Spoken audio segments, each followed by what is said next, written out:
we call Negroes? Why are we deaf, dumb, and blind? Why is everybody making progress, yet we seem to be lagging so far behind? Why are we mistreated? Why are we in this condition, stripped of our name, our language, our culture, our God, and our religion? Here in America, all of our religious training has been gotten by the preacher. He has told us of a heaven way up in the sky that we can't enjoy now, but rather after we die.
Here we are once again.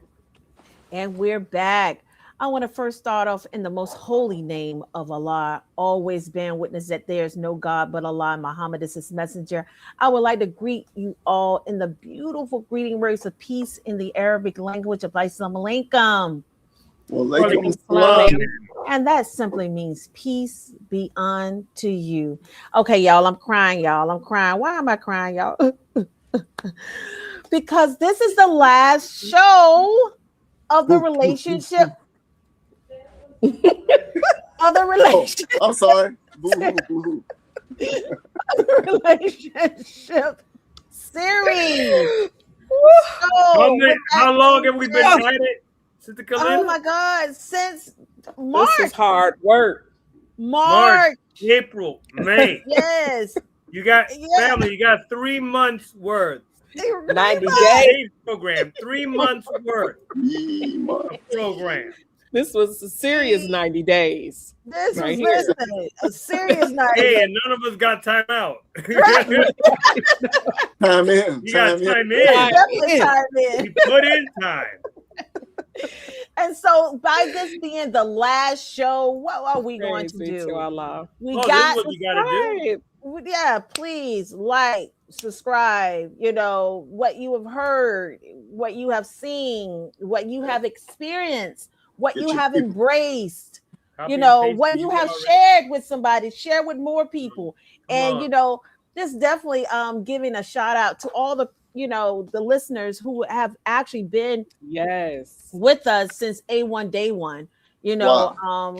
I know that we have, been really digging into this relationship series. But keep in mind that our programming is basically more broader than just relationships. It is, a part of our 9 ministries. And I'm going to turn it over to you, Brother Tony, to kind of identify what those 9 ministries are so they can be tuned in to our next show as it relates to what the next ministry we're going to be actually, engulfing in. Absolutely. Engulfed in. Engulfed in. It's my southern accent. Y'all try to do again. Engulfed in. Yes. Oh, dear. Oh, my Allah. So, beloved family, in the name of Allah, the beneficent, the merciful, I bear witness that there is no God but Allah. I bear witness that Muhammad is messenger, servant. I further bear witness that he came in the person of Master Father Muhammad, the supreme being, to whom holy praises are forever due. I am forever thankful to Almighty God Allah for the most honorable Elijah Muhammad And I thank them both for the Honorable Minister Farrakhan. Peace be unto you. Buenas noches, sakpase. Buenas tardes, buenas noches. Greetings and all of the beautiful greetings that our people greet one another in. And of course, assalamu alaikum, which Sister Kalila said it earlier. That means peace be unto you. That is the greatest greeting, which is also a prayer. The greatest greeting that we could bestow on someone else because of the condition of the world today. So much confusion, so much pain, so much ache, and not knowing what to do. And so the greatest greeting that we could give to one another is one of peace. So that's why we greet one another in that beautiful greeting. Beloved family, welcome to Thursday Night Talks, which is organized, developed by the 7th Region Coalition to help save lives. The 7th region of the Nation of Islam encompasses the state of Florida, the Caribbean, Central and South America. We were assembled by our Student Regional Minister, Student Minister Patrick Muhammad, soon after the Criterion message of the Honorable Minister Farrakhan, July 4th, 2020. And we're moving very fast to 6 years. 6 years of giving you programs, broadcasts, guiding our people to safety in the midst of so much confusion. We were organized in the midst of a pandemic, but we're still dealing with a pandemic of ignorance. We're still dealing with the pandemic of white supremacy. We're still dealing with the pandemic of black and brown inferiority. We're still dealing with a pandemic of so much ache and pain and not knowing what to do. Dear family, we are organizing these programs. And for the past 3 months, the ministry that we've been focusing on, out of the 9 ministries given to us by the Honorable Minister Farrakhan, has been the head ministry, the Ministry of Spiritual Development. Why? Because that is the head ministry. It is absolutely necessary that we tackle every problem, every issue in our lives from a spiritual perspective. That's how we started off. And here we're discussing this relationships theory series through spiritual eyes. The Ministry of Spiritual Development, beloved family, is the ministry that bears responsibility for assisting the individual member of the community in the process of heeding truth and right guidance. Respect, honor, and obedience to the authority of the Creator in all aspects of life are essential to peace, harmony, freedom, justice, and equality.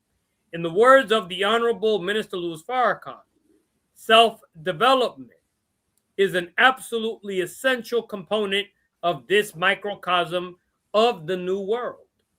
It is not enough that we grow horizontally through the acquisition of farms, factories, banks, industry, trade, commerce, money, good homes. Horizontal growth alone is death. All dead things are on a horizontal level. Therefore, we must grow vertically, grow in uprightness, or we will be overcome by our horizontal growth. The foundation of this ministry are study and training units designed on the guidance of Allah God to produce self-examination, self-analysis, self-correction, and to quicken in each and every one of us the self-accusing spirit. For it's only when we are awakened morally that we have to face the self-accusing spirit that leads to our resurrection. And so with that, introducing our guest tonight, who is no stranger to Thursday Night Talks. Reintroducing our guest tonight is Student Minister Mark X. Brother Mark, I turn it over to you.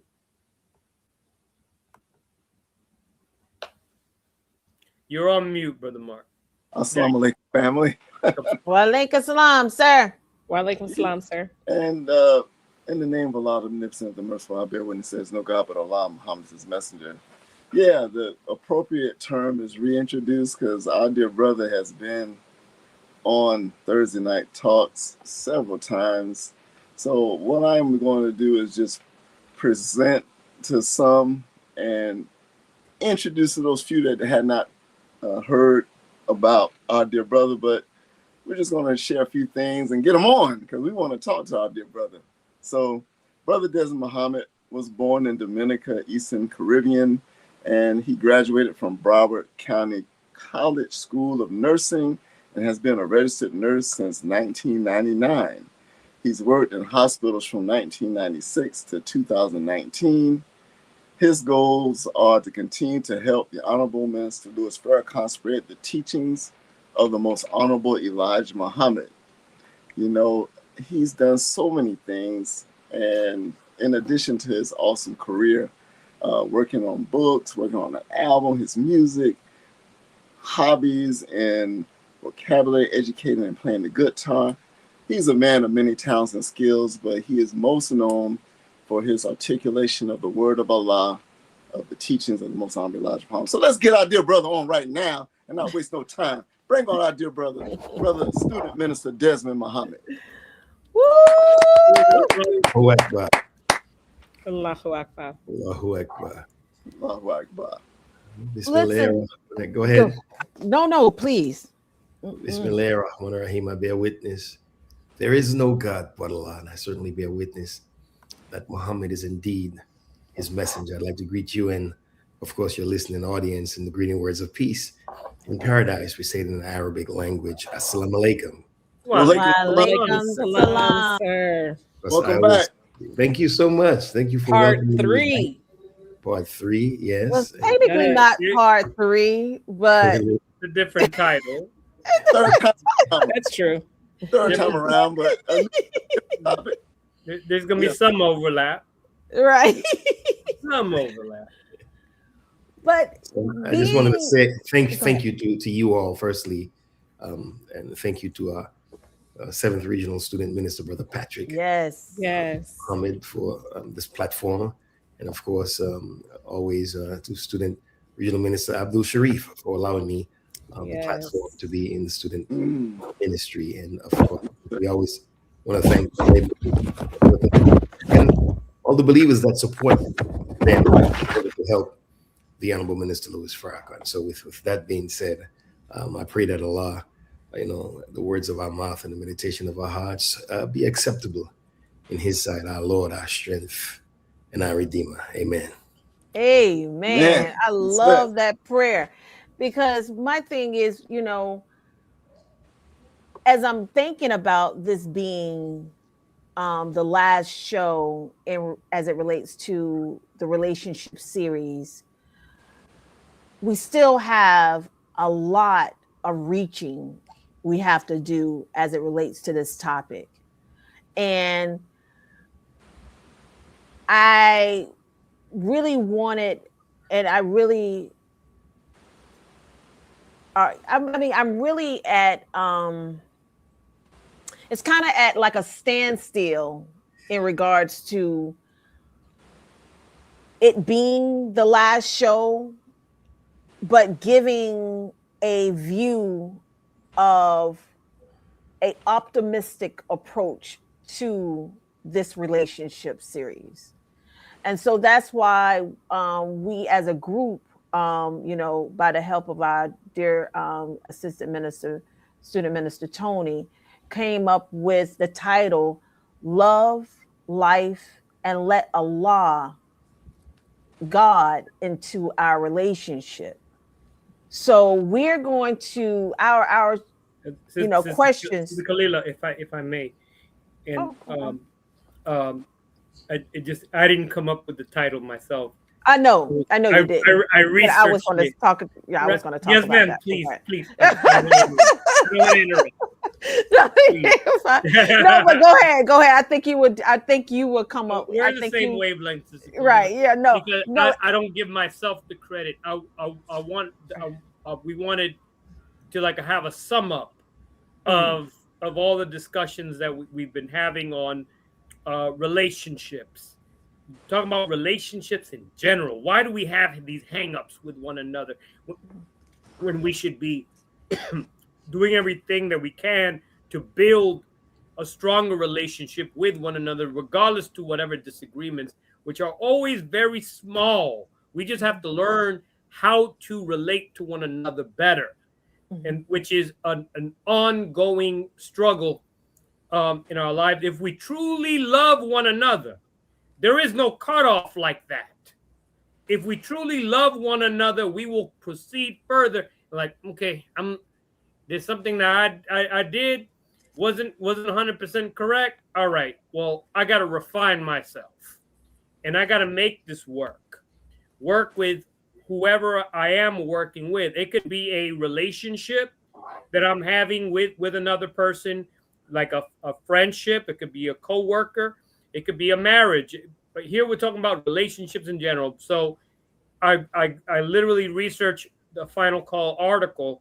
Well, how would the Honorable Minister Louis Farrakhan phrase a program like this? And through my search, I found this a similar title, very, very, very similar, and it corresponded to one of the national trainings: love, life, and letting Allah in. And so that's where this particular title comes from. I found it to be fitting. I presented it to the group. All of you agreed. I presented it to Student Minister Desmond. He agreed. And here we are. All praises due to Allah. Praises be to Allah. Thank I'm you, sorry Brother for being so wordy. No, you're fine. Yes. So with that being said, I wanted to again add to what Brother Tony is saying, and just kind of give light to this very serious topic, because at the end of the day, some marriages are suffering in silence. Absolutely. And I'm thankful to Allah that we have such a platform that we can share a little bit of life to save a life, and allow whatever silence to be amplified in a manner in which we want to give right guidance and right energy and, right direction. And, Brother Minister, I think that you are that ideal person to give that type of energy to, and for our people and our listening audience. And so with that being said, how do you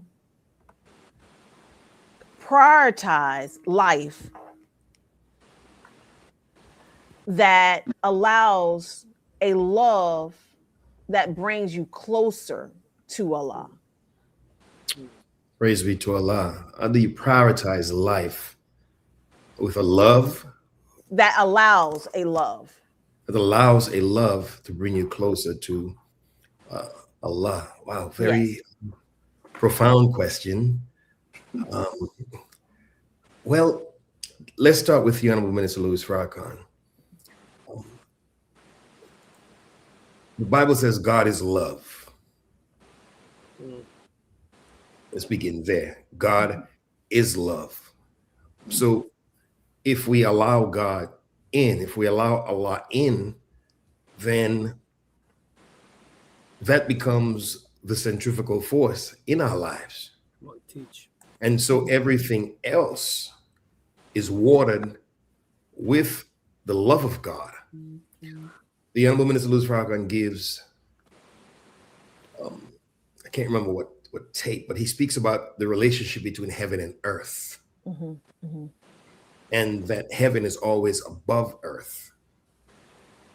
And no matter how rich the earth is, it is what comes down from the heavens that brings up the best of what is in the earth. That's critical. You can have a good seed, you can have good fertile land, and you can have all the essentials that it takes to plant and have the best of crops. But if the heavens, put a halt on the sunshine and the rain, fertile land can become parched land in no time. Right. Allah can give rain and give torrential rain and flash floods, and all the crops could be destroyed. And cars floating down the street in the twinkling of an eye. Right. So the relationship between heaven and earth, between God and us, has to remain in that order. Mm-hmm. The two, and I'm going to make this point, and it's a very serious point. The two cannot become convoluted. Allah has to be the center of our lives. Listen to the Honorable Minister Louis Farrakhan in the study guides, The Struggle for Balance. Quote, our love for Allah God is nurtured from repetition of acts of devotion to Him. Each time we pray and draw the incredible feeling of happiness and satisfaction that comes from prayer, our love for Him grows. Each thing we do in His way increases our love. And as our love for Him grows, we recognize. You ask me, how do we allow? How can you allow without first recognition? Yes, sir. So as our love for Him grows, we recognize Him as the creator of our existence and the source of balance for our lives. Once we are right with Him, and only when we are right with Him do we have a hope of right relationships with others. Close quote. The book of Corinthians, and I'll use this to crystallize what the Honorable Minister Louis Farrakhan said, 1 Corinthians 16 and 14. Let all that you do be done in love. So love is not this limited to this amorous feeling that we have for the opposite sex, and that's it. Right. God is love. His entire creation, He created in truth and in love. And so everything we do, we should approach with love. Everything we do, we should approach with God, awareness on our minds. We should approach school with God, education with God, Yes. matrimony with God, having children with God. Yes. The way we've been taught by the Honorable Elijah Muhammad and the Honorable Minister Louis Farrakhan, we even eat being God conscious. Because what the Honorable Elijah Muhammad said in How to Eat to Live, he said he got from God in the person of Master Farad Muhammad. So even our diet regimen is in God. And so our acts of devotion to Him, spiritually, mentally, morally, everything we do, we should think God first. Right. And if we think God first, then we're allowing Him in. And if we take one step towards Him, then He'll take two towards us. Thank you. Praise be to Allah. Just to continue, Minister Desmond. So the title, as I said, I did research, and it stemmed from a discussion from the 2023 national training. And it was at that national training, which we're coming up on the 2026 national training. But the Honorable Minister Louis Farrakhan said in that year, if you've got life, you should have love. If you don't love, you don't have real life. So life begins with loving, and loving begins with knowing the Creator. Can you expound how this works in our interpersonal relationships? You already hinted on some things, But if you could elaborate a bit more. Well, when you read Surah 4, it speaks about, it goes into a marriage, of course. It speaks about, both man and woman being of the same kind, the same essence. So when we love, then we begin to recognize God in self. And then the more we are devoted to God, we begin to take on his view. The Holy Quran says, who's best at coloring? Whose color do we take on? We take on Allah's coloring, which is the best of coloring. So when we take on Allah's coloring, then we begin to see God in each other. Right. The difficulty in life and in interpersonal relationships, whether it be sister to sister, brother to brother, husband to wife, parents to children. Right. The difficulty we have is seeing past the veil of the humanity into the divinity. We tend to see divinity in retrospect 2020. So when you look at all of the prophets and you begin to name the prophets, they were all rejected in their contemporary, in their times. And then further on down the line, people latch on to them. Right. Because 2020 is hindsight bias. You see things clearer. So the challenge is recognizing God in the now. But to recognize God in the now, then we have to be God conscious. The more God conscious we are, meaning that we have to be so devoted and so loyal to God that we have to, through repetition, begin to think like God. And how much better can we think like it if we don't feed on his scripture? You have to think about 24 hours in a day, 168 hours in a week. If we lend ourselves to mundane, just social media, 4 or 5 hours a day, and then you begin to, as you said, Brother Tony, you researched. Well, research is the accumulation of data and information, and it has to be analyzed. And there's qualitative research and there's quantitative research, which we have to approach it with the scientific method. Okay, how many hours do I put? Well, I don't put as much time. Well, that's ambiguous. What's as much time? You have to log your hours. Man, I've been on social media for 6 hours. I think I read the Bible and the Quran for about 10 years. No bueno. And I'm not saying you should spend all day praying because, Allahu Akbar batai your camel. We have other things to do in life. Right. Right.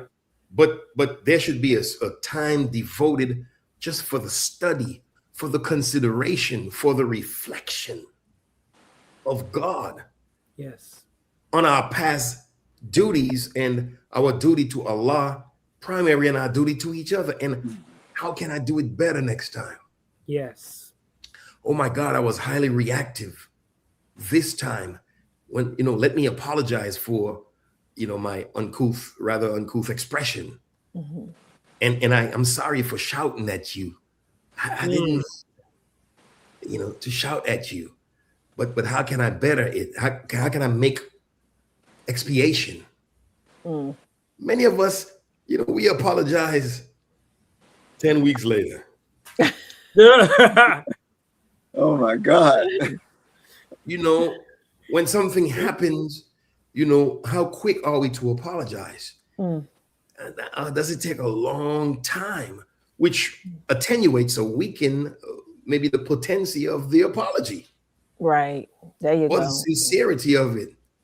The weakness of it. The weakness of it. And that's why I use the word attenuate, which means there you go. You're right. Yeah. So we have to be, when you're God conscious and you're letting God in, and we begin to see God in each other, guess what? Just like we don't want to displease God, we don't want to displease each other. Ooh, when we grow to that point where, think about it as a husband. I don't want to displease my wife. I My That's God. love. Teach. That's Teach. as a wife, Come I don't on. want to please my That's husband. true love. You know what I'm saying? Because I don't want to remove him from the spirit No. of God, which is the spirit of love. Mm. I don't want to be a quarrelsome wife, as the Bible puts it. And I don't want to be a quarrelsome husband, because these days, men are arguing just the same. But again, the Honorable Minister Louis Farrakhan covers that on page 45 of Closing the Gap. Be slow to anger. Ooh, Mm-hmm. Come on, man. that clears half the deck, Brother Mark.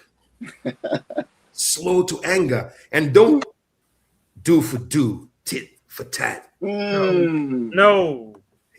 Sometimes people do something wrong, and if you do it back to them in reprisal, you wouldn't be wrong, he said.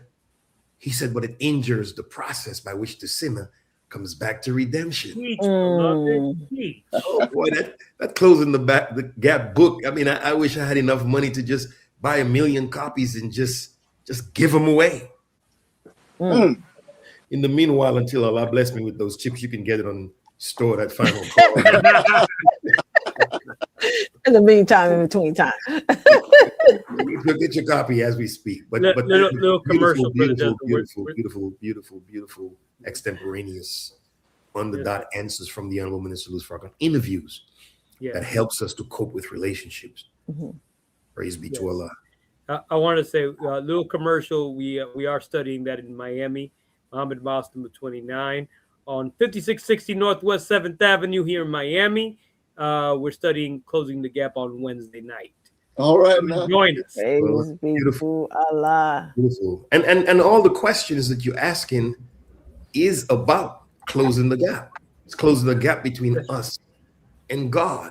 That's right. So we can, and if we close the gap between us and God, then ultimately we'll close the gap between the God and each other. Beautiful teaching. Peace and happiness, and not just bouts of peace and bouts of happiness, but something a little more perennial. You know what I mean? Ongoing happiness. Where we're taking a nice trip, and there's going to be a speed bump, but not this rough road that we're riding on.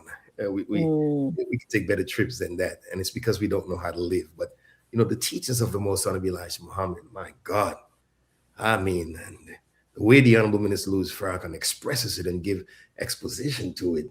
And it can help a Christian be a better Christian. Right. A Muslim be a better Muslim. A husband be a better husband. A wife be a better wife. There's no compulsion in religion. No one's putting a gun to your head to say join. You join on your own accord. That's right. That's but right. The principles of life are universal. And I would encourage and admonish and encourage everyone to always go to YouTube, which is replete with videos of the Honorable Minister Louis Farrakhan. Yes. I bear witness. Any subject matter, and he can, certainly water whatever it is that we're trying to accomplish. Exactly. One of the videos I recently looked at was "What is your role?" And that was in 1996. Whenever I send one of these videos, which you can find them on YouTube, but of course we would love for you to purchase and support our nation and go to the Final Call store to buy the actual DVD or MP3 version of those videos so that you can study them for yourself, right? Because YouTube, I mean, this platform is on YouTube, but we don't own that. Right. So, yes, you can watch videos on there, but once you have seen and gotten an opportunity to see it, and you find yourself watching it again and again, just go ahead and buy the DVD at Final Call Store. Just go to finalcallstore.com. I believe that is the correct. You all can correct me if that's not the actual website, but go on there and purchase the DVD. So I looked up a couple of these lectures, right? And like you just said, Student Minister Desmond, the expression of the Honorable Minister Louis Farrakhan of the teachings of the Most Honorable Elijah Muhammad is just, it is out of this world. And every time I share a video with someone, friends, Christian friends of mine and other people, they're blown away like, oh my God, I've never seen this. And these are lectures from like the 90s, in the 80s, and I mean, even modern day in the 2000s. But let me just kind of read some of them. And this is just some of the work the ministers put in. There's one called The Role of Women, their relationship with God and man. That's a good one. The great power and value of the Black woman. The problems in relationships. I think that's a several, like, three-parter. Um, and that was, I don't have a date for that one written down, but I think it's three parts of that. And then he did a lecture on divorce in 1983. Profound, just so beautiful, explaining that whole thing, and the surah and ayat where it says Allah hates divorce but allows it. Like, what does that mean? And what are some of the things we can do in terms of solutions to save marriages, exhausting all opportunity to save the marriage before you decide to go that route? Because there are some things people can do that they don't even think of. He talks about all of that. Or here's another one. How can they know except they have a teacher? Beautiful lecture. How to give birth to a God. That lecture is so profound, and it's, again, in several parts, that it's like giving a birth to a God in you, right? What is your role? That was done in 1996. The keys to a successful marriage. That was in 1983. There's three parts to that. The keys to a successful marriage. Also, sister to sister, the value of the female. Understanding marriage. That was in 1983. There's three parts to that. Love and duty, which I quote in my book, Relationship Talks. And then also there's another good one for the brothers, The Man and His Mission. Very, very good lecture. And then, of course, there's another one I really love called Fear, Faith, and Truth. So, I mean, just going back and looking at these lectures and studying them with your courtmate or with your fiance or with your husband and wife can help you grow closer into each other, into your closeness with Allah, and taking on the coloring that student minister Desmond just talked about. So that's something that I researched that I wanted to share. But let me ask you something, right? And then from what is your role? Oh, this is what I want to do before I just ask you this. So the minister said, I took some notes. The minister said, a woman can help you do anything of value that you want to do. You won't find a better helper than the female who loves you and is there for you. God is a creator. He had a lot of big things to do. He needed a big helper, not big in size, but big in mind. And the second self of God is a powerful self, speaking of the woman. That's what he calls us. This is for the people not familiar with this language. And from these two, you get your roles. And he spread from these two many men and women. Now it comes right back and repeats again. And keep your duty to Allah, by whom you demand one of another your rights. So he's saying again, duty to Allah is first, because it is by him that you have a demand on each other for your rights. A woman has a right to expect certain things from a man, and a man has a right to expect certain things from his mate. The problem is that you are disappointed with each other because you are not getting what you expected. Some of you only had physical expectations, and you're tired of that. And you wonder what's next. Well, now you understand your role, you know what's next. Your role is given to you. Let's start with the man. And then he goes into talking how the man is the maintainer. And what does that mean? That's not just physical, it's mental, spiritual. So, I mean, that lecture is profound. If you have never heard, to the viewer, if you've never heard of this lecture or watch it, please research it, buy it, study it, look at it over and over, listen to it, because it's just one of those things that you can't listen to it one time and be like, okay, yeah, I got that. No. It's so many jewels in all of his lectures that you really may have to stop the tape, ponder on that, research some things, go back to it, and then really just study on it. So with that said, student minister Desmond, since the institution of marriage is designed and defined by Allah, like we just heard from what is your role and what you talked about earlier, what all of the other co-hosts talked about, and it seems to be based on the data that was shared when this series first started. We shared data and statistics on Black marriage and the lack thereof, right? So defined by Allah seems to be on life support globally, okay? Meaning there are issues not just in the Black community, yes, but in other communities as well. They seem to be struggling with the marriage, institution of marriage as well. What can be done, right?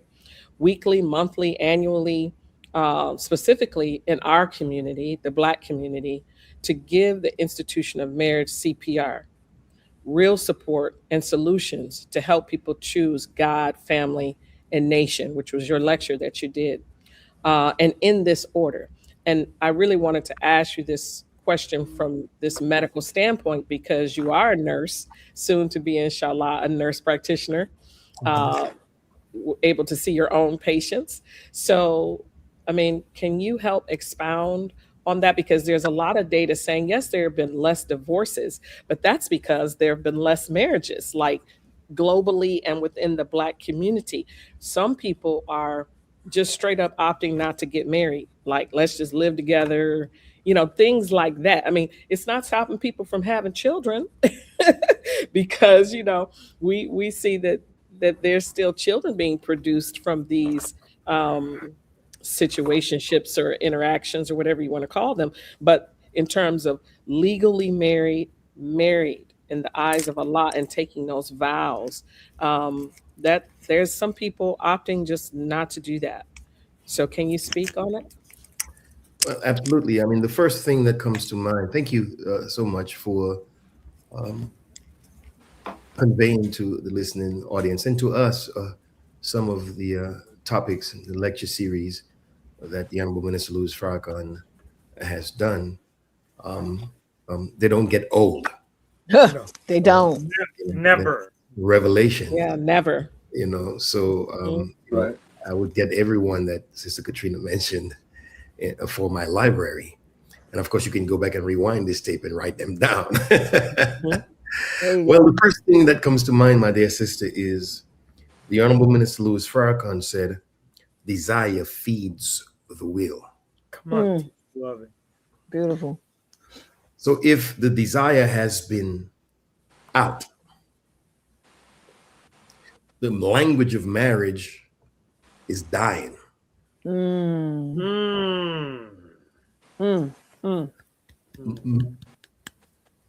Those who are in marriage and are not happily married, sometimes instead of running to Allah, we run to each other and pour out our dissatisfaction on each other. And so how am I supposed to remain enthusiastic? In theo in Greek meaning God. So when you say enthusiasm, there's a certain level of spirit and energy and desire, enthusiastic, full of the Spirit of God. How am I supposed to maintain my enthusiasm? And it's being doused with pessimism, problems, dissatisfaction, discontent. The Honorable Elijah Muhammad said in Message to the Black Man, in words are light, life, and power. Power to uplift and also power to kill. We've been taught Come on. actual facts between Master Fard Muhammad and the Most Honorable Elijah Muhammad. Sound travels at 1,120 feet per second. Yes. But there's light in words, and we've been taught that light travels 186,000 miles per second. And then to take it further, the Honorable Elijah Muhammad said that average thought travels 24 billion miles per second. Wow. So Right. the hands playing the piano is moving quicker than somebody else can even blink or think. Because thought is traveling that fast, as expressed by and evidenced by the ability to play the piano that fast. See, there's always proof. No matter what you think, there's always proof. If he said it travels at 24 billion miles per second, look at the speed that people can do certain things with. So we have to get the word out to the people as much as possible. And I could understand that's why a man and his mission, because the mission of the Most Honorable Elijah Muhammad is to spread these teachings that God came. The mission of the Honorable Minister Louis Farrakhan is to make the great commission of the Honorable Elijah Muhammad known. Our mission is to help the Honorable Minister Louis Farrakhan fulfill his mission. And so the fulcrum of our life has to be spreading the word. Because when you raise one person in a degree of consciousness, you do not know the impact of the hundreds that you help into effect in that family. Because when people receive something that's good, they're gonna share it with someone. Right. That is true. So a man went out sowing seeds, you know, and four seeds. One fell on stony ground. One fell on another kind of ground, thorny grounds. One fell on fertile soil. So 1 out of 4. So we got to keep spreading and sowing seeds. And we can't think that what we're doing is in vain because we don't see this great, huge turnaround. You know, this ship that we're sailing is a big ship. But the Honorable Minister said it doesn't look like it'll make a turn, but go do what you got to do and come back. And you'll see that that ship has made a turn. Just like he started in 1977 after the Honorable Elijah Muhammad's departure by himself. Now, Savior Zay, you can hardly get a seat. That's right. That's true. That is Progress. And in 1995, while I was in college and nursing school, almost 2 million men showed up at the call of the Honorable Minister Louis Farrakhan. But what we have to keep in mind also is that our open enemy went to work to bombard and blitz the people with, you know, negative connotation and messages of the Honorable Minister Louis Farrakhan to attempt to demagnetize the effect that he had on our people. And we can never forget in COINTEL, their aim is to kill the rise of the Black Messiah. So anyone who suggests us doing the work of the Messiah, that their work is making the blind to see, the deaf to hear, and bringing people to life, to love, to relationship, to marrying, just the opposite of what we're seeing in the Black community now, that person's mission is going to be thwarted against. But thank God for Final Call Radio now. God, for those who committed our lives to helping him, we have to continue to spread, tell the truth no matter where we are. Ooh, say that again. Spread the word. Why? Don't worry about what will happen to you. I'm not saying go to work and just preach all day from a microphone. I'm just saying in whenever you have an opportunity to spread the truth, spread the truth. Allah said to Muhammad, peace be upon him, in the Holy Quran, I will protect you from men. Right. Perfect love, the Bible says, casteth out fear. So we can be fretful in spreading the teachings of the Honorable Elijah Muhammad. I see my brother Jamil, who just said 2 million. If you ever follow his page, I mean, always posting something Always. of the teachings of the Honorable Minister Louis Farrakhan. Yes, sir. And he wrote the foreword to the book. Singing, of course.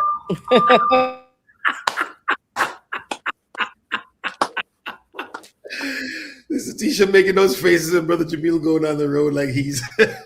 I love it. I love it. Them. I love it. But that's their personality. That's their interaction. That's part of their devotion to each other. Doesn't mean everyone interacts like that. I love that. But that's theirs. That's theirs. That's their intimacy. It works for them. Find out what works for you. And so we have to take these teachings to our people as much as possible, because that's why we call it the life-giving teachings. Don't worry about the profound effect, because Allah himself, after we sow the seeds, God will provide the circumstances that causes the seeds to germinate. All we have to do is sow those seeds, and you'll see Allah begin to change our people one at a time. Every million people, there's still 1, 2, 3, 4, all the way up to 1 million. So just like that million was changed by our slave master and their children, Allah has the power. He said that we'll be changed in the twinkling of an eye. Right. Twinkling of an eye. That's So right. We have to embrace this mission and spread this word as much as we can. And you'll see the effect in our people. And Student Minister Jamil did write the foreword to Relationship Talks. So thank you. I'm just Thank happy I you, could Brother understand Jamil. I'm just happy I could understand all the words in the foreword because Yeah, that's what big words. That's a Howard graduate, a bison. Praise be to Allah. Thank you for answering that question. Yes, ma'am. Brother Minister Desmond, Brother Mark, talk to me. you know, I said this last night at the mosque. Marriage is not the wedding. We're taught that marriage is the process by which a husband and wife become one under Allah.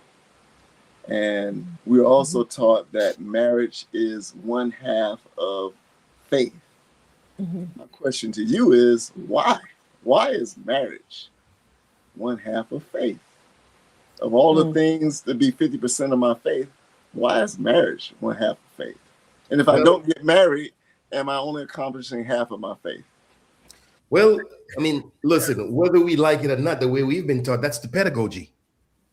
That's the way we come. That's the way we come. You know, to become one with Allah is a struggle. To become one with self is a struggle. The Holy Quran says man was made to face difficulty. That's right. That's right. Then it says struggle is ordained. But I have to add to that pain is highly subjective in nature. Who feels it knows it. So becoming one with Allah, we've been taught by the Honorable Elijah Muhammad and the Honorable Minister Louis Farrakhan, the process of birth is accompanied by pain. Pain is an ally of birth and the birthing process. If we're made in the image and likeness of God, then our beginning bears witness to his beginning. I believe that's Savior's Day 1997. So there was a hard process coming to birth. There's pain involved. There's sacrifices involved. Right. And so in that struggle, when we enter into marriage, it becomes the institution, also the incubator. Wow. To make us to struggle. Wow. Make us. The question is, the bigger question is, what attitude will we have in the struggle? Teach. That's the big question. Do you go through your struggle? Do we go through our struggle with a nasty attitude? Allah knows best how to try his servants. And he said, well, Jesus paid the price for me. What kind of price did he pay? It's the price of crucifixion? I mean, you don't have one nail in your hand, one nail in your feet yet. And we're checking out. So let's just look at the 99 attributes of Allah. And how do you suggest we cultivate the attributes of Allah himself, since he shares himself with us? Wow. How do you become beneficent? Holy Quran says, when in anger, forgive. Don't worry, marriage will give you an opportunity to display just that character. Because your wife is going to do something, your husband going to do something. That makes us a little angry. Can you forgive? Can we forgive? Or do we have a vindictive spirit 3 months later? Or it becomes recurring in our conversation. Man, over and over and over, the thing you did in 1999. Oh Allah, I gotta relive it. Or are we growing towards beneficence and mercy? So the attributes that's in us has to be cultivated. How will you know if you're kind unless you try the institution of marriage? It's easy to be kind with someone you're not sharing proximity with because you don't have to say much. Good Lord. But when you're in the same house, in the same house, in the same crib, then you have to learn to forgive. Yes, In the sir. words of James Learn- Brown, yeah. Yeah. Learn to be kind. Learn to be kind. Learn to be generous. Then the Holy Quran says, don't let anger of a people incite you to wrongdoing. Mm. So now you can't even justify sin because you're angry with your spouse. Well, I'm angry and I ended up in adultery because I was mad. No, you can't justify sin. Teach. The Honorable Minister Louis Farrakhan calls it deceptive intelligence, which rationalizes disobedience to God. Right. So the institution of marriage is a perfect incubator Good for God. our faith. Because you say you believe, I say I believe. So Allah is saying, okay, well, demonstrate it. You say you love, I say I love, we say we love, everybody just love. So now demonstrate love. So we get a chance to see if love is kind. We get a chance to see if love is patient. We get a chance to see if love is long suffering. Mm. Those are the attributes of, that's what makes us Christ conscious. Good God. Or do we abort the mission and just check out? That's not hard. That doesn't even require much intelligence. You just check out. Yeah. Just check out. But the uphill road, Come on. what will make thee comprehend, the Holy Quran says, what the uphill road is to free a slave Yes, sir. from the carnal condition of this world, to free a slave. Free us from what holds us down. And then when we get into the stratosphere, meaning that we can think like God, trust like God, and interact like God, and appeal to each other like God, then we'll see our relationships interpersonal with our children, with our parents. Allah gives us signs all throughout the Holy Quran. Say not fie to your parents. Be gentle to them. Honor your mother and your father that your days may be long. We call each other brother. Well, how much of a brother are we to each other? We call each other sister. That means everything we do should cultivate the bond between us. That's why the Christians sing in church, blessed be the tide that binds all hearts in Christian love. Yes. What binds Muslims? What binds Christians? It's the love of God. The love of Allah. How Yes. will you know, since you've never seen God? The Bible says, how can you love God whom you've never seen and hate the person you're married to? You see every day.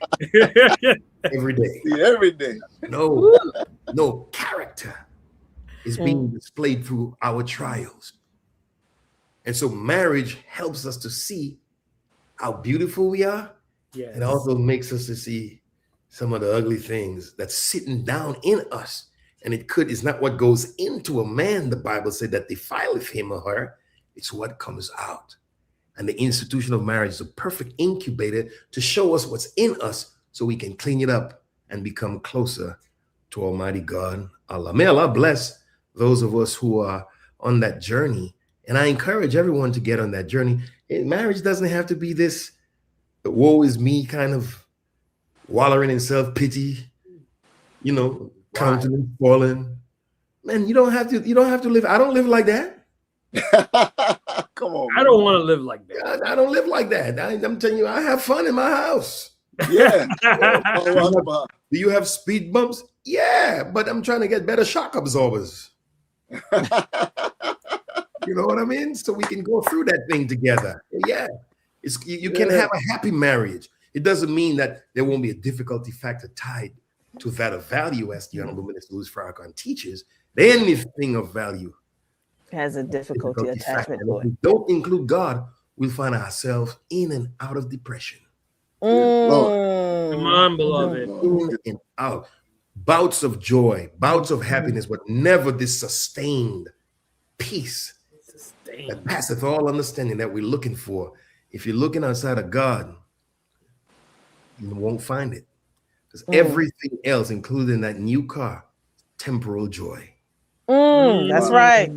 Permanent right. joy is with God. Happiness is a gift from God. So may Allah bless us to find happiness in each other. And may He bless us to be conscious of the gift that He gives us in each other. And every gift commands the attention of the receiver. So be careful. Beautiful, beautiful. Husband, with your wife. Don't be casual with your husband or casual with your wife, because you're not casual with God. Change your view. If you're casual with your spouse, then you're casual with God. Cannot be casual with God and then be casual with your spouse. Matters of the heart are serious. Man. Beautiful. Thank you, dear brother. Praise be to Allah. Look at Brother Mark started.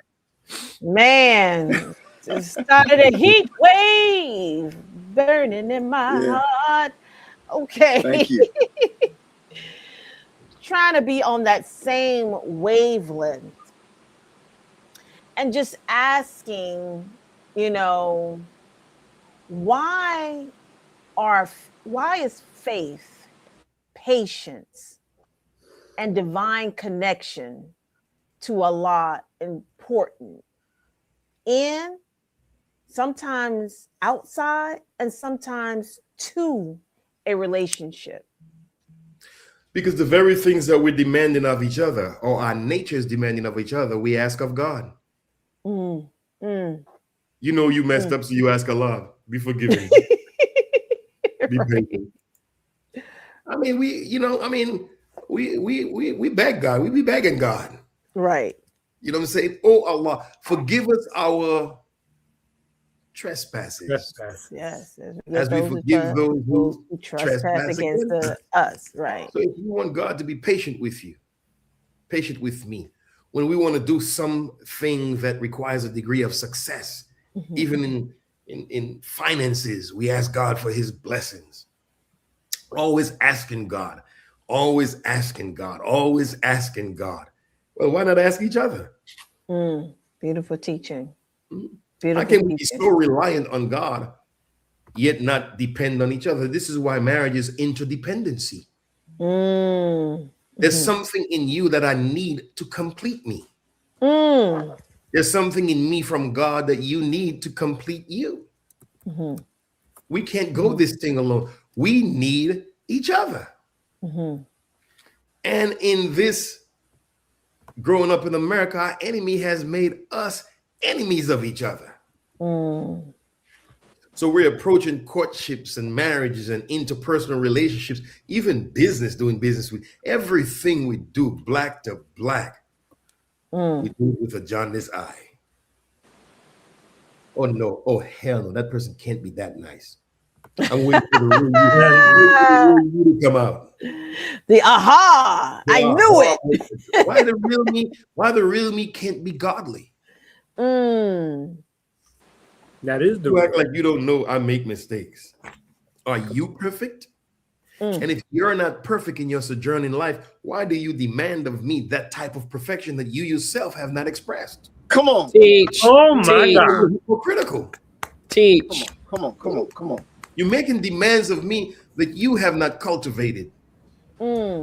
Teach. My God. It's unjust. It's unjust. So I've been greatly unjust to myself, and I do confess to my fault. That's why we say, surely I'm being turned. Because I don't have the power to turn myself. Sometimes we don't have that power, beloved. And if I don't have the power to turn myself, and I'm reliant on God, then you're reliant on God. That's right. And so both of us are reliant on God. So we should be very humble. You need God? Yeah, I need Him too. Let's take this journey together. Okay, bet it up. Okay, what are your rights? What does your nature demand of me? What does my nature demand of you? Study the tapes of the Honorable Minister Louis Farrakhan, and we'll find out what our roles are. That's right. And then we won't make artificial demands of each other. That's right. We'll make demands of each other that our nature has put on us. And we'll become closer and closer, because there's a right way and a wrong way to love somebody. That's a song, right? Yeah. It is. God's way. Love you, Keith Sweat, but hey, man, it ain't your way. Right. That's right. God's way. That's God's And when way. you don't put God in the solution, then we'll always have problems. That's right. Oh, hello, somebody. That's right. That's And right. allow to give you a semblance of you think you're solving the problems, and then booyah, you have enough rope to hang yourself. Oh my God. That's right. History. We need God, and we need each That's other. right. We need each other. We got to go down this road together. Right. Teach. We gotta come back to family. Shout out, man. Shout out to all of the marriages that are going on, around the Yes. nation and in the churches. Who Yes. have the pristine qualities of God, of wanting to have holy matrimony. Well, how can you have holy matrimony and not strive for holiness? Teach. Teach. That's an oxymoron. Beautiful. We have to strive. Beautiful. That's why it says, "Seek ye first the kingdom of God and all its righteousness, This righteousness. and then your happiness in your marriage will be added unto you." Right. Why Minister Farrakhan said our primary relationship is with Allah. First. Primary. And foremost. First and foremost. That's right. We have to exhort each other to that. To that. That's right. A good wife encourages her husband to make Allah his primary relationship. She doesn't try to steal that from him, because she's That's trying to right. make Allah her primary relationship too. That's right. That's Good right. teaching. Good teaching. Doesn't mean it's at the expense of each other, because you don't have to denounce something to establish the other. But we have to not let the structure becomes convoluted or out of place. Right. Because relationship to God is first. Right. Oh, you're asking Beautiful. tonight. Praise be to Beautiful. Let's get it. Mr. Desmond, this is what comes to mind. Just going back to what you were talking about. Too many of us like drama, and we don't want to admit it, but we're addicted That to is it. true. That is true. Like when we get upset with one another, I mean that it's impossible for us to exist as human beings and not have some type of disagreement in our life with one another. Right. It's impossible.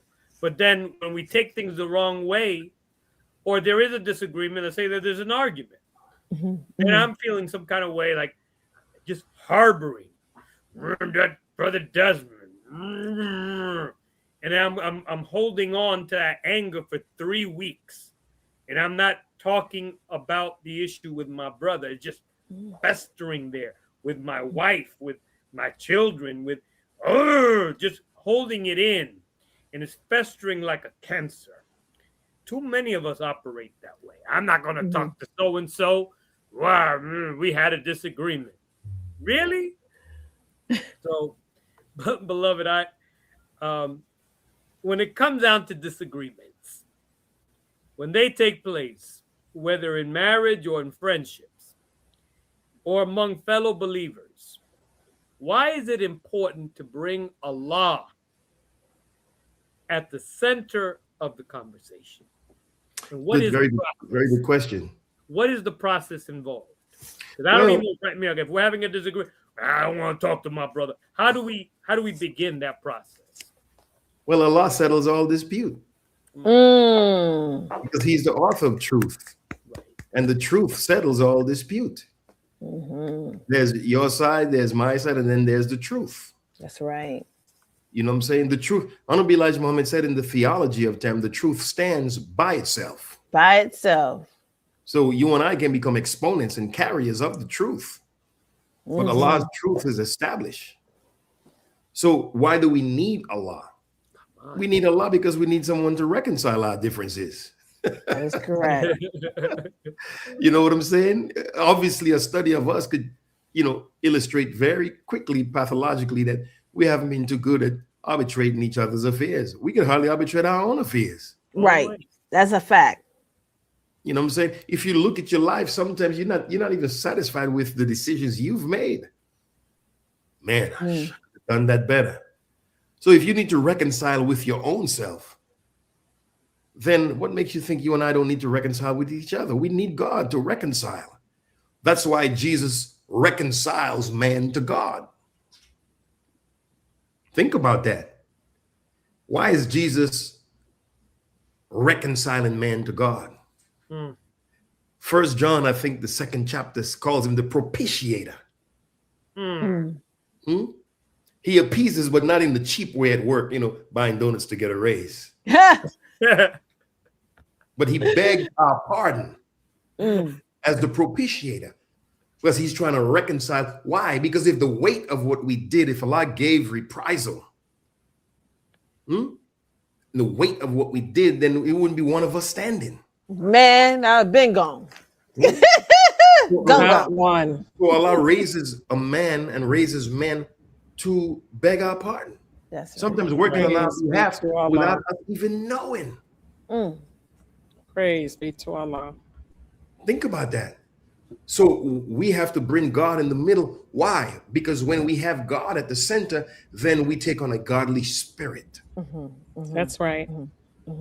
Quarreling robs us of the spirit of love. That's right.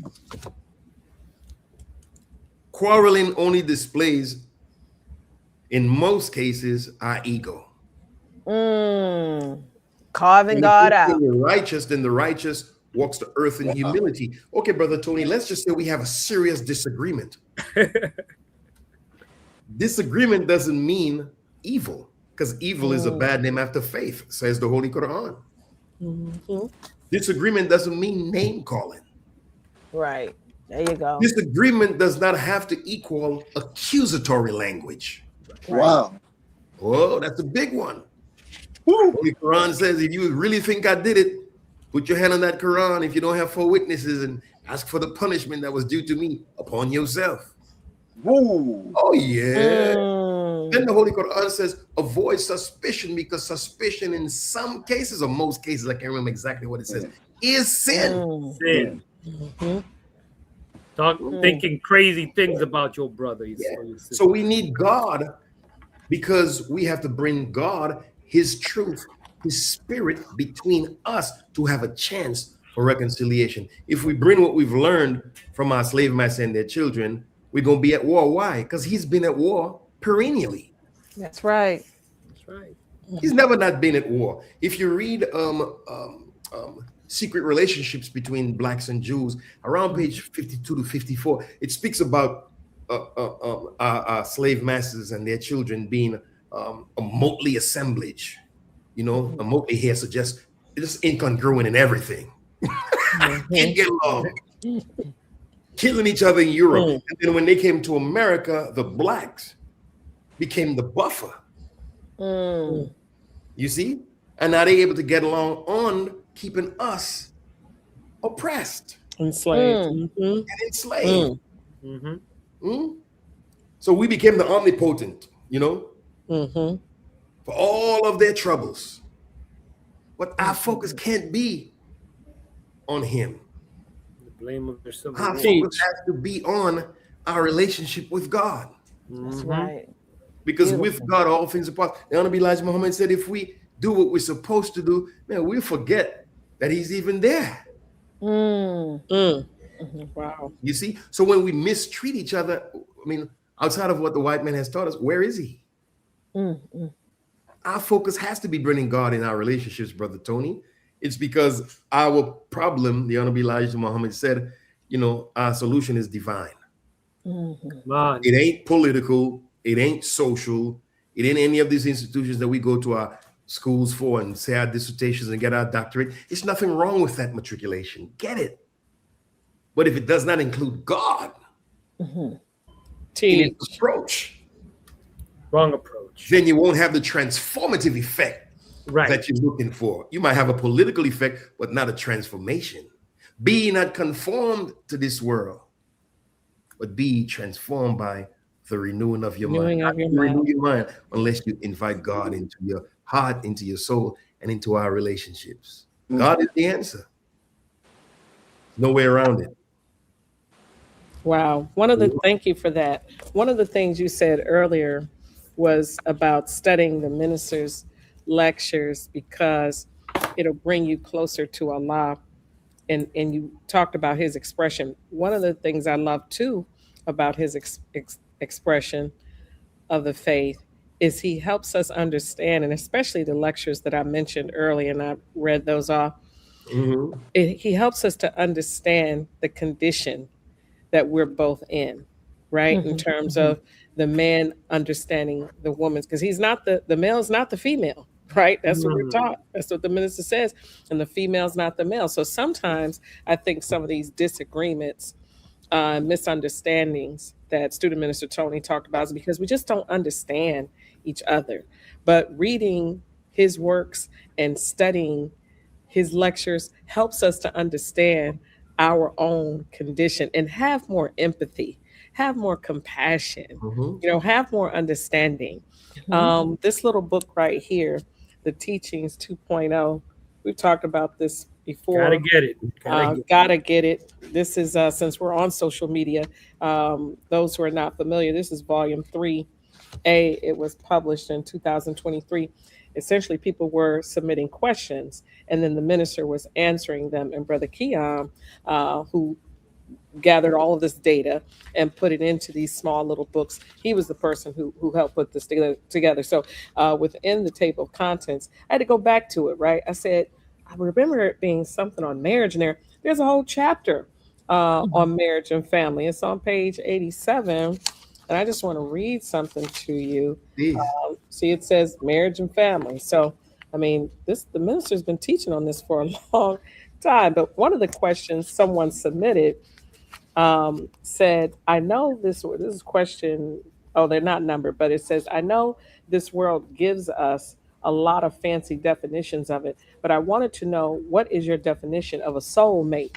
This person says. The minister, meaning the Honorable Minister Louis Farrakhan, says, I believe that a soulmate is a person that not only complements you in terms of physical beauty and attraction, but mentally and at the deepest point spiritually, you connect. And that is a real soulmate and a prescription for a great marriage and the production of a beautiful family. So there's just so many pearls, I mean, that we have on our website of the Final Call. All these books you can get on the Final Call, but I think we should revisit some of what we have and do what Allah told us to do in the beginning, Ikra, right? Which means read, right? Let's read. So I wanted to ask you, brother student minister Desmond, just imagine, because okay, I'm in sales, right? So I do a lot of words like just imagine if you use yeah. So just imagine if we did have something called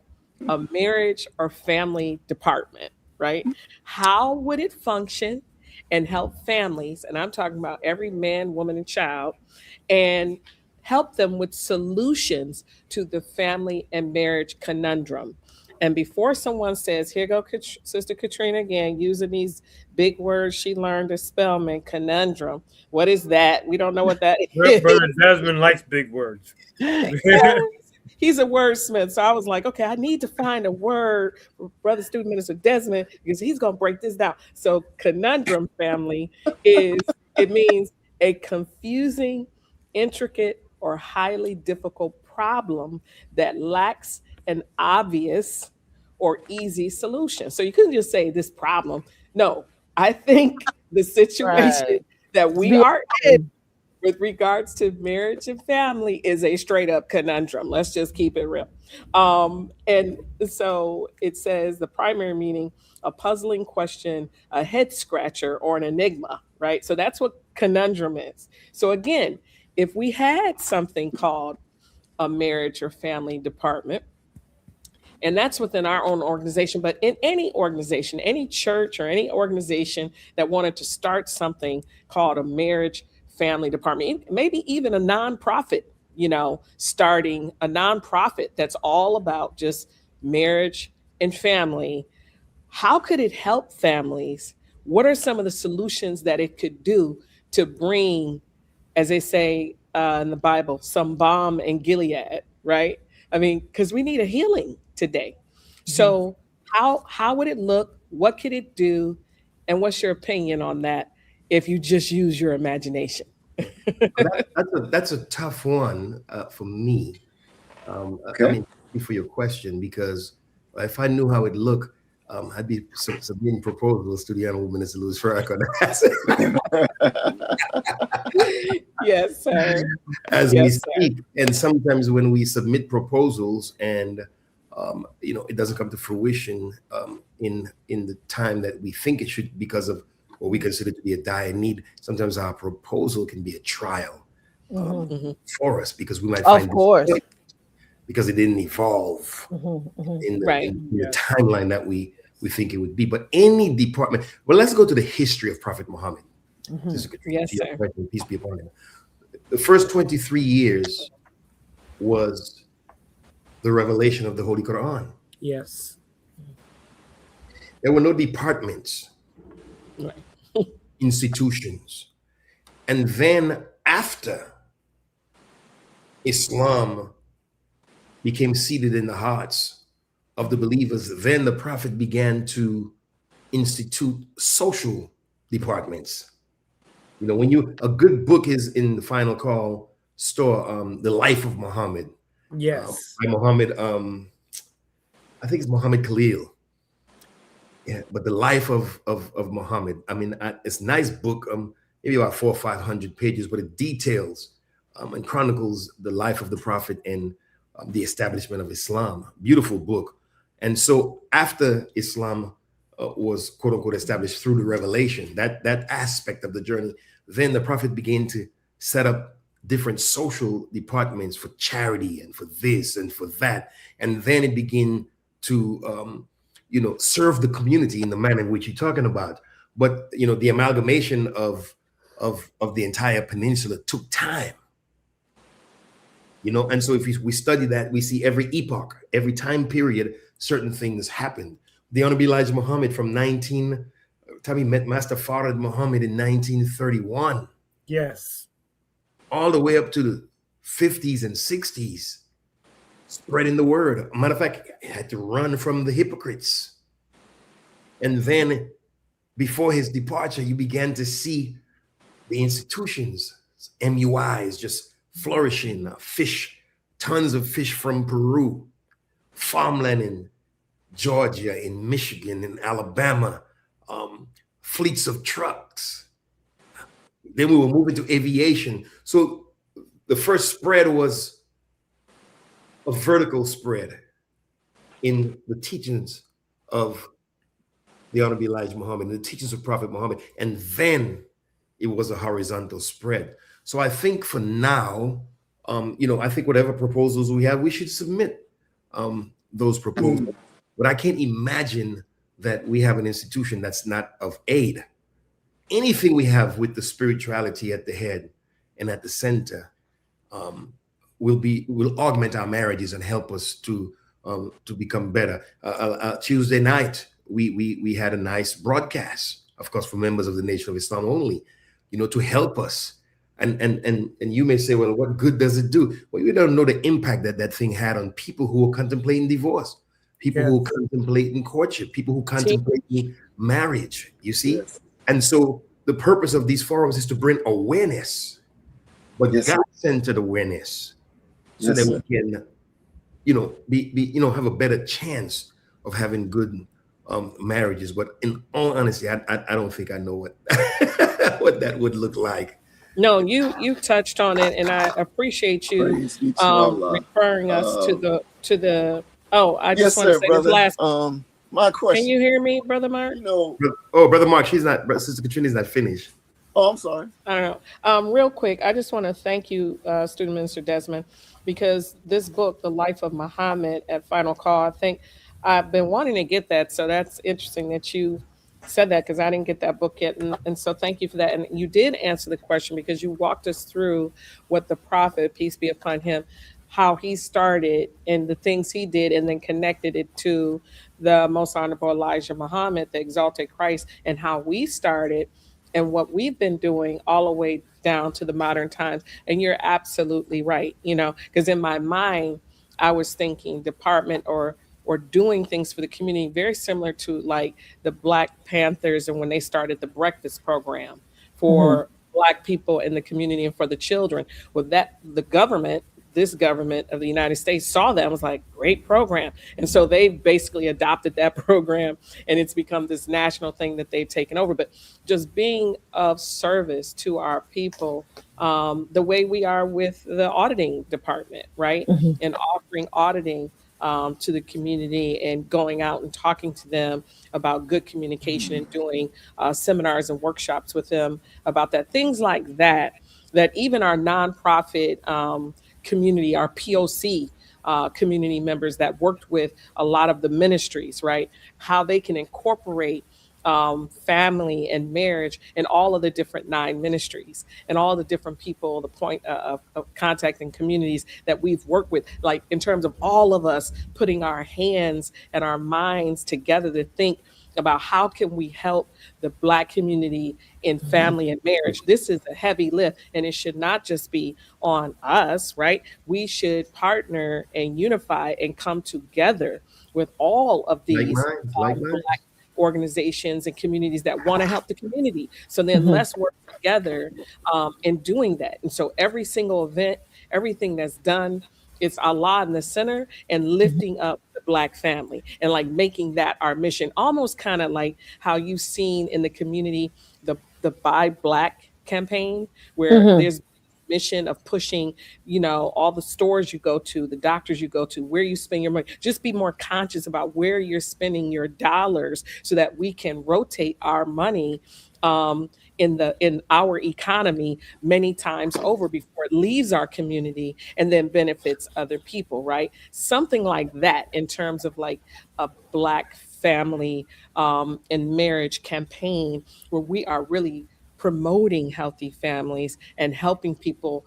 find and know where to go for resources. That was what I was thinking of as well. So Well, thank you for touching on it. yeah, to your point before we move to Brother Mark, every time we find an idea, then we have to find an agent for that idea. And Yes, so, sir.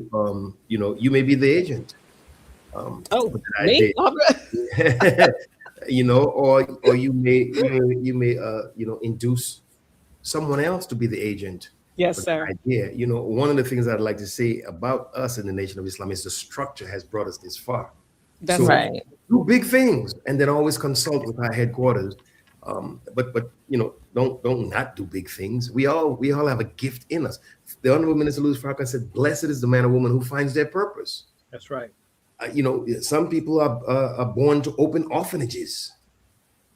Say, man, why would you open the orphanage? Aren't you just satisfied with your 2 children and stay in your corner? No, people. When people have a labor of love, they do Right. it with joy. That's right.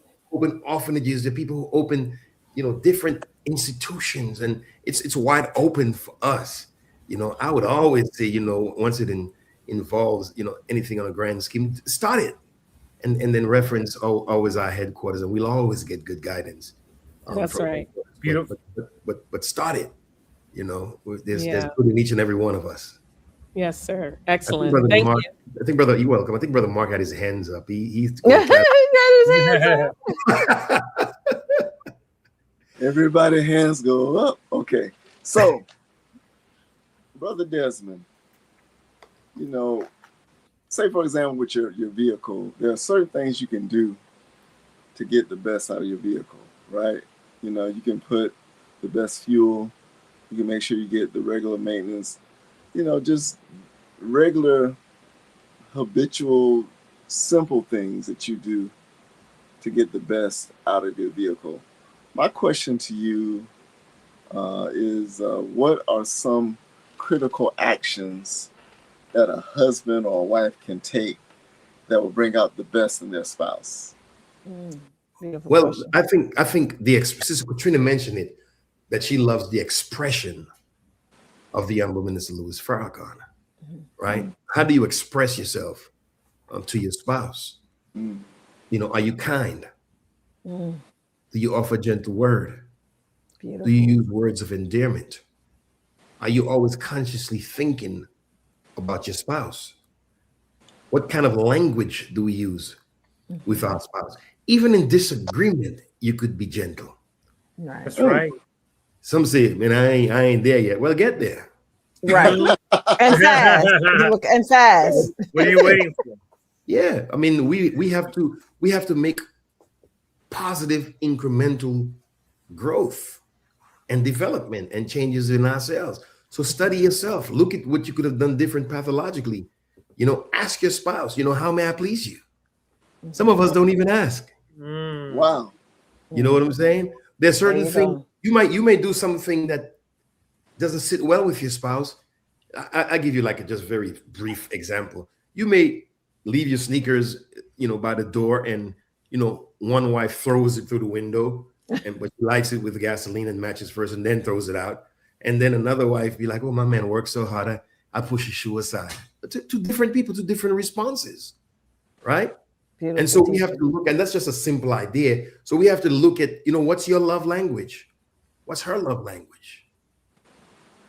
Sometimes we don't even know each other on that scale. We don't even ask. I'm finding out now that my wife is like, sometimes I'm looking for something and she already know where it's at. I'm like, I didn't tell you, but she already knows. Women learn men fast. You know, and we have to do a better job You're of merging. being more conscious of our wives and you know, anticipating their needs. Anticipating. I think Brother Nuri speaks on that very well, anticipating the needs of each other. So what can we do? The first thing is appeal to each other. Beautiful Remember, the teacher. minister said the process of resurrection begins with enticing each other. How do you entice? You can't entice someone with rough language. Right. That is true. That is You true. know? I mean, thanks for calling our company. What you want? Right. No. You know, good morning. Good morning. This is Joy, and thanks for calling such and such and such institution. How may I be of service to you? Right. Service. That could be a rough individual on the phone, but on that job, different expression. Why? Because they're appealing to the customer. That's right. Why? Because they respect that you can take your services elsewhere. Right. That's There you right. go. So There you there's a go. certain language that builds affinity, Brother Mark. Yes, sir. You have to learn the language that builds affinity, Right. because you want your affinity to be at the highest. Affinity is also magnetism. The greater the affinity in chemistry, the greater the bond. I gave that example before, right? So oxygen has a bond with hemoglobin, but carbon monoxide has a greater bond. Beautiful. On the negative side, of course, but the bond is strong. Mm. So certain things. So how do you bond with your spouse? What raises the affinity level? Well, if you can't communicate, you're losing before even starting to win. Come on. My God. Teach. I'm just telling you straight up. Brother Desmond, on that note, is like when we just communicate however and whatever with one another, we become common. We take each other for granted when we talk that way. Well, communication is a skill. It is. Communication, there's listening. That's Effective listener. That's Right.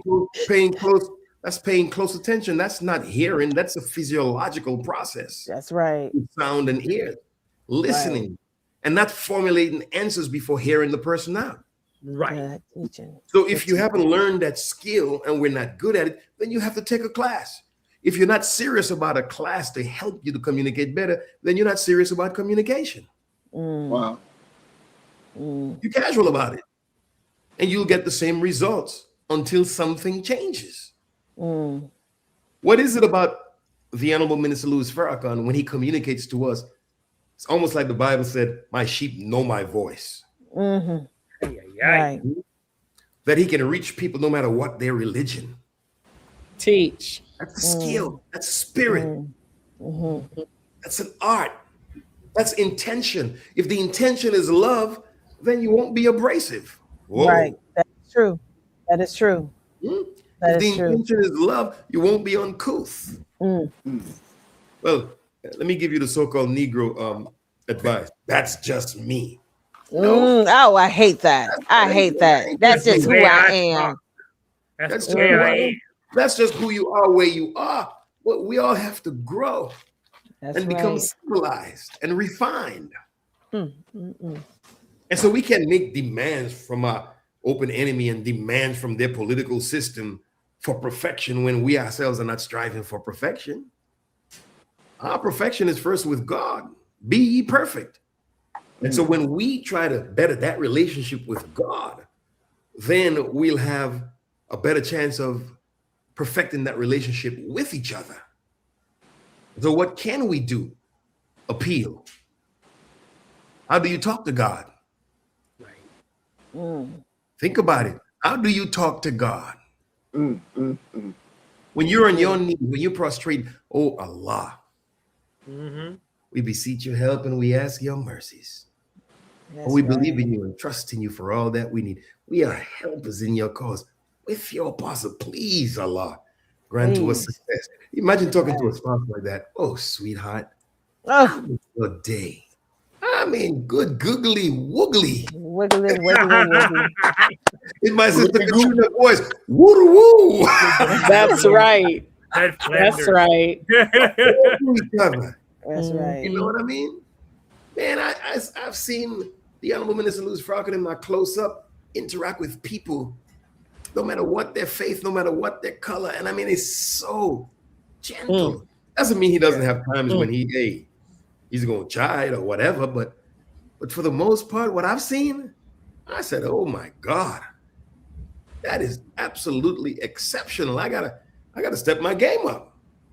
You know what I'm saying? Because I want to have that type of effect on people. Why? Because when you're dealing with each other, you're dealing with God's people. That's right. We have to be conscious of that. Yes, So what sir. can you do? Be more conscious of God. And everything you do it with love. Mm. From this You one know- forward, be more Christ conscious. Right. And the more Christ conscious we are, the more we do things. And guess what? We'll begin to have a certain effect on each other and a certain renaissance. And That's man, true. you'll see this thing pick up. But God has to be at the center of all of what we're speaking about.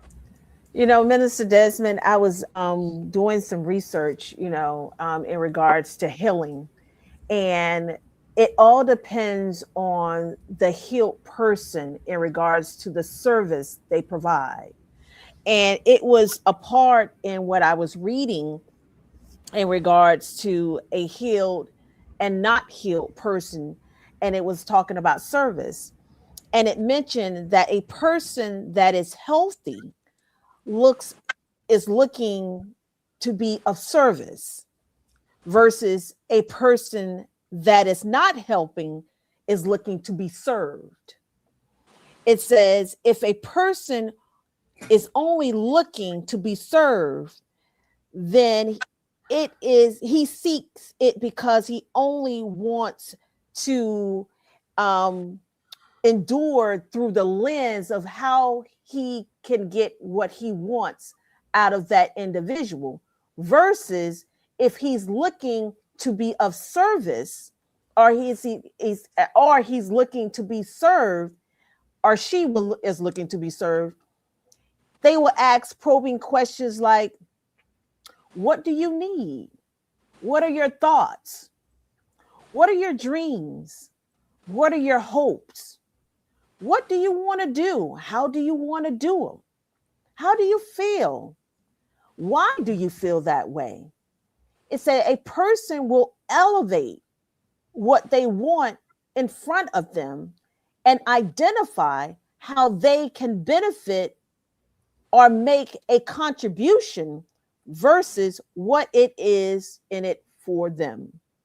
And it says people that are healed pour in, and people that are not healed take.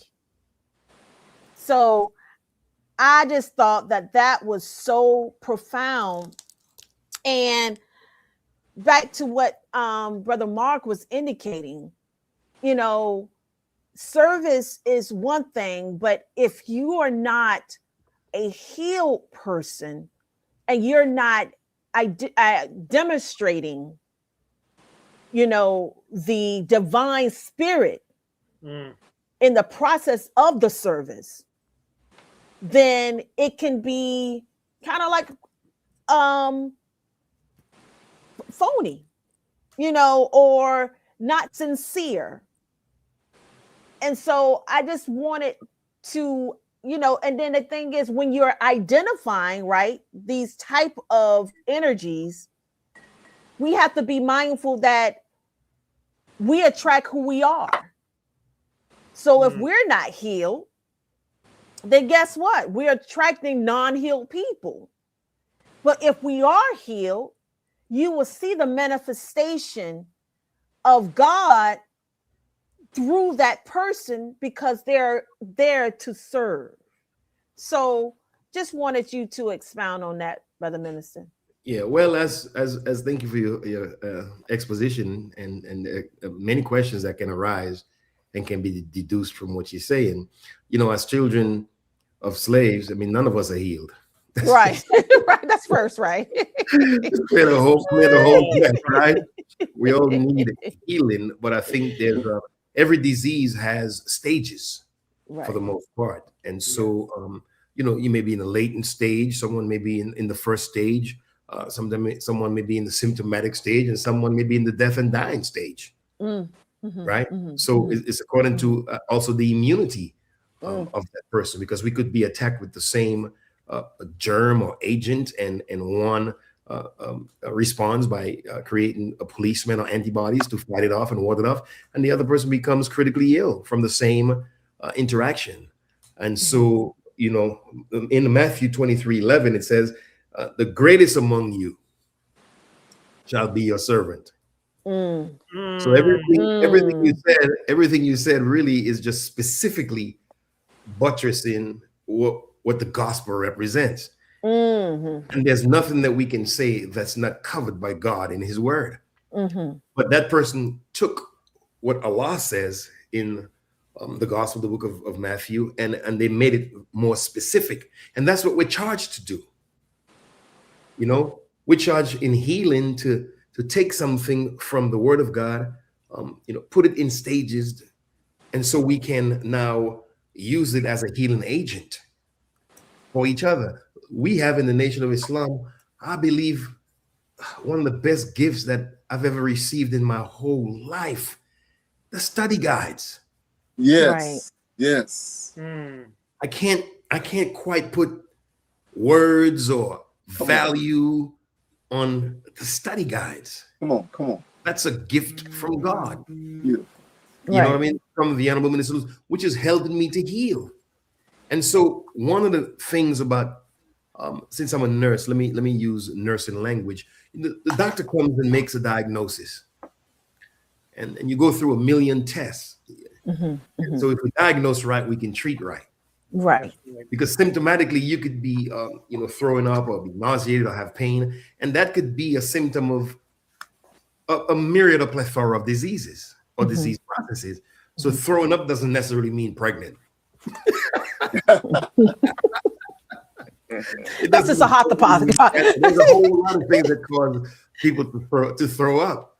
All right. But if we diagnose right, we can heal right. And then the doctor says, okay, this is the pathway based on our research. And we've had thousands of patients like this. This is the critical pathway. This is what we've identified. This it's vancomycin. That's the antibiotic. Because everyone with this vancomycin cures it, right? And so the doctor will say, okay, 1 gram of vancomycin, every 20 hours, every 20, whatever the time span is. And then that patient now has to make an informed choice after we give them the benefits of, the adverse reactions of, potential risk. Do I accept this regimen, or do I go against medical advice? And that's your right. And we have an AMA form when you want to check out the hospital against medical advice. And if you want to check out without the regimen that we suggest to you and you don't want to sign, well, guess what?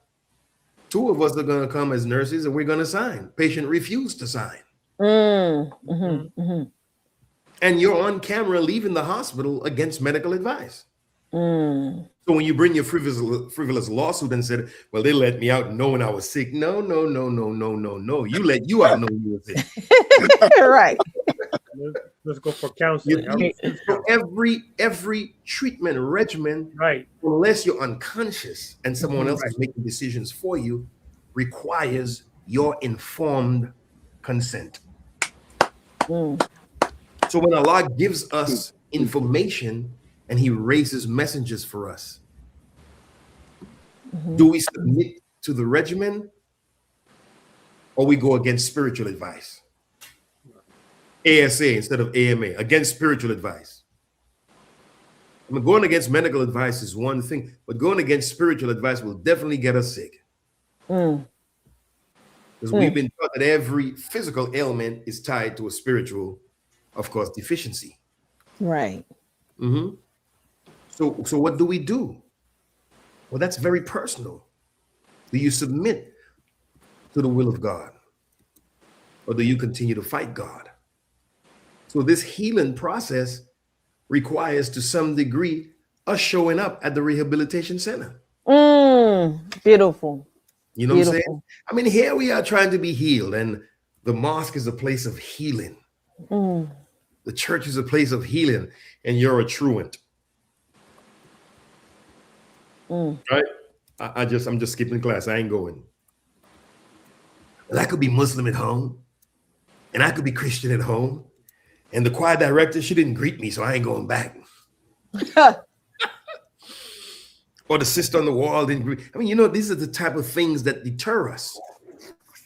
But that's where you are in your stage of development, that's causing external factors to cause you and I to abort a process, the healing process. So you can't go to a physical therapist and expect passive exercise every day. Okay, I'm gonna bend your knees. I mean, at some point, bro, you're gonna have to bend your own knees. I mean, we'll do passive exercise for now, you know, get your blood flowing. Well, as you come to strength, it's like being on a breathing machine. We'll breathe for you, but as your lungs come to strength, then we kind of, you know, decrease the amount of oxygen we give you, because now you're breathing more on your own. And after a while, then we extubate you, we remove the tube. If your blood gases suggest that, man, you're able to breathe on your own. There's some people we extubate and we find out they go into respiratory distress real fast, got to re-intubate them. And there's some people, man, they wake up, they look around, and they pull that thing out of it, boom, and they extubated and they survived. And praise be to Allah.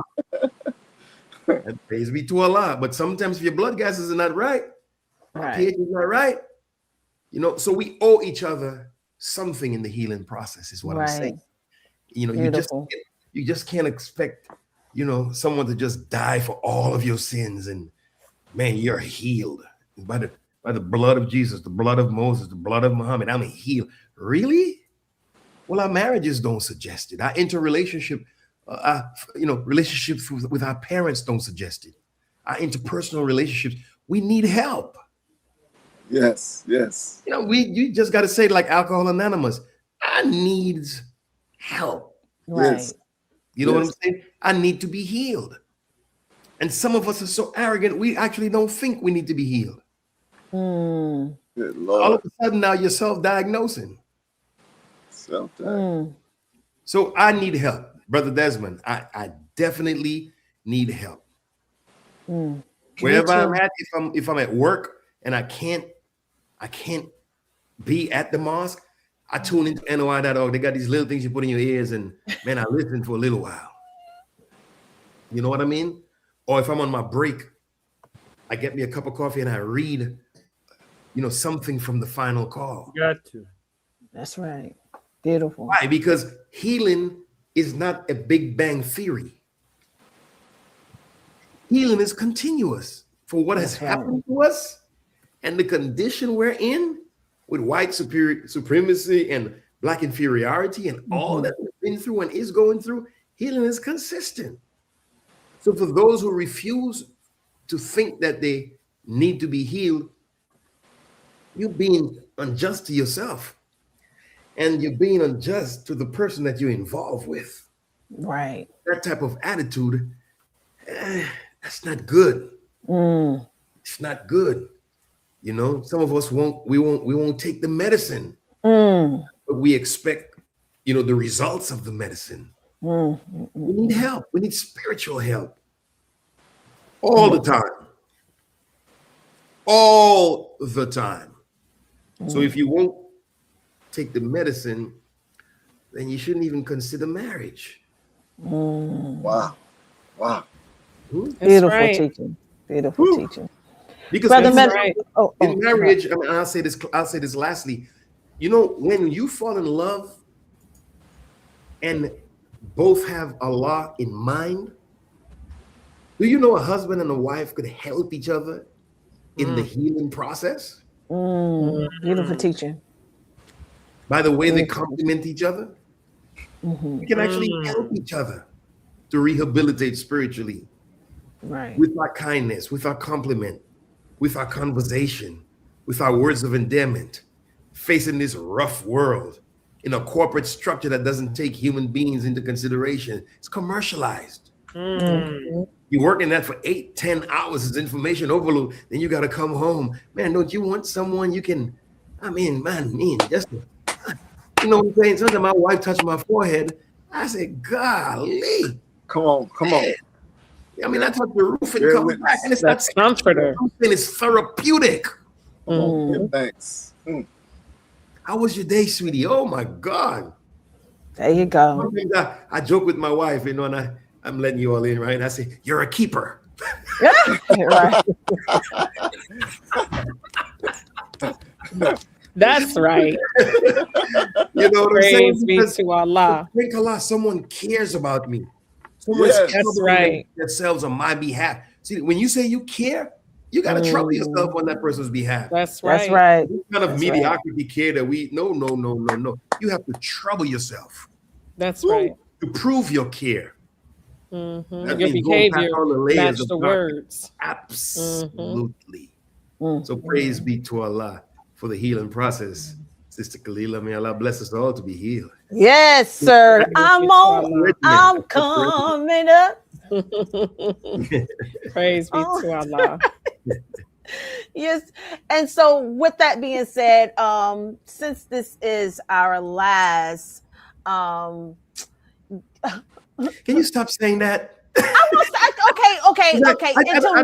I believe there's a degree of ambivalence, right? Yes, we need a little break, but man, this has been so good. We want to continue it. Okay, so Brother Minister, what words should I say instead of saying last? Until next time, right? Well, in this segment of life, this is the last, but we don't know what tomorrow brings. We revisit it. I like that. I like that. Inshallah. So but you don't know what, because Jurassic Park Part 3. You don't know. Okay. Praise be to Allah. Because every time I said last, I got sad. So I won't say that. Okay. So until next time, until next time, we're going to have closing remarks from not only each one of us in regards to this relationship series, but also Brother Desmond will close us out with a closing remark. And I'm going to start. And again, during my healing process, just getting so many jewels from this book. As a matter of fact, it's called one of my favorites, Misunderstood, because he had to heal. But it goes into where it specifies people who say that they love you never fix the hurt you. Okay, let me repeat. It says, people who say they love you never fix what they hurt. They don't love you if they cannot comfort you. But real love doesn't ignore your pain. Love without effort is just an illusion. And I just wanted to end with that, because a lot of times when we say we love, sometimes that love factor can be very hollow without an action attachment to it. So I just wanted to present that. Thank you. Allow me to share. Who would you like? Who would you like to go next, Sister Kalila? Well, Brother Tony, Oh, praise you be can to go God. next. All right, dear family, I'm gonna reference the Holy Quran, the 30th surah. It's entitled Arum, the Romans. In the 21st verse or ayat, it reads, Bismillah ar-Rahman ar-Rahim, in the name of Allah, the Beneficent, the Merciful. And of his signs is this, that he created mates for you from yourself, that you might find quiet of mind in them. And he put between you love and compassion. Mm. That's something to be studied right there.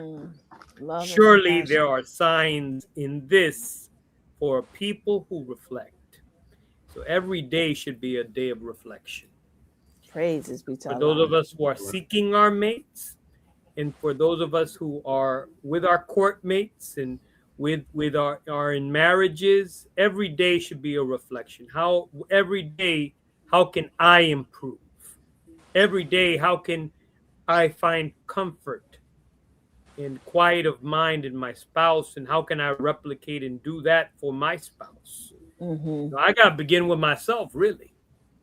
So I'm going to leave it with that, and we have a plethora of now videos that we can study, both on Facebook and YouTube, and also Twitch. May Allah continue to bless us with great success as the 7th Region Coalition to help save lives. All right, Brother Mark. Yes, this has been an excellent series, and I just like to say that it behooves us to lose no time in taking the proper steps to execute the great wisdom that has been given to us. And I was so happy to hear my brother Desmond tonight. As I listened to him, I'm hearing what was said on Tuesday night on the webcast, and just show how Allah works. He's saying certain things from my view that says, look, we got to get busy. And so big field awaits the wide awake man to work out in. So let's make it happen, brothers, and not lose any time in initiating the process of marriage. Thank you. Okay, and our wonderful, voluptuous, special co-host, my dear sister Katrina. Praise be to Allah. Thank you so much. Bismillah ar-Rahman ar-Rahim. I just want to say thank you. I want to say thank you to all of the guests that we've had, all the shows we've had, all the people who've been watching and supporting. I'm going to call out a couple of people. A new nurse, student minister Desmond, Sister Angela, who's now a registered nurse, licensed nurse. She just completed nursing school. Shout out to her. She's the one who's been doing the single socials in Jacksonville. So really proud of her. Sister Lola, Sister Yolanda, all the sisters in Chicago, Sister Kyra, Sister Mary, so many who have been watching the show and then commenting and giving me support afterwards. Thanking all of the places where I lived, of believers who reached out to me. Of course, number one, Detroit, where I'm from. Number two, Chicago, where I live. And thank you, Sister Keela. Praise be to Allah. She's been tuning in every week. Atlanta, number 15, where you are, Student Minister Desmond. Be More, number 6, that's Baltimore. Muhammad Mas, number 6. And then Florida, where I was at a study group for a while. In 7th Region, that's how I met all of these beautiful people right here. So they were like, oh, you've been in 7th Region? You're always in 7th Region. That's right. So That's thank right. you so much to student. Exactly. Thank you so much to Student Minister Patrick, and then everyone who's been watching, Student Minister Chad, Student Minister Daniel in Chicago, of course, Student Minister Jamil, who wrote the foreword. I just have a bunch of thank yous. That was it. And thank you, Allah. This has been wonderful. Thank you. Okay. And real quick, because we're less than a minute and I have to close it out. And unfortunately, Brother Minister, you might not be able to do it. But if those who love the show, please donate. Please Support, subscribe.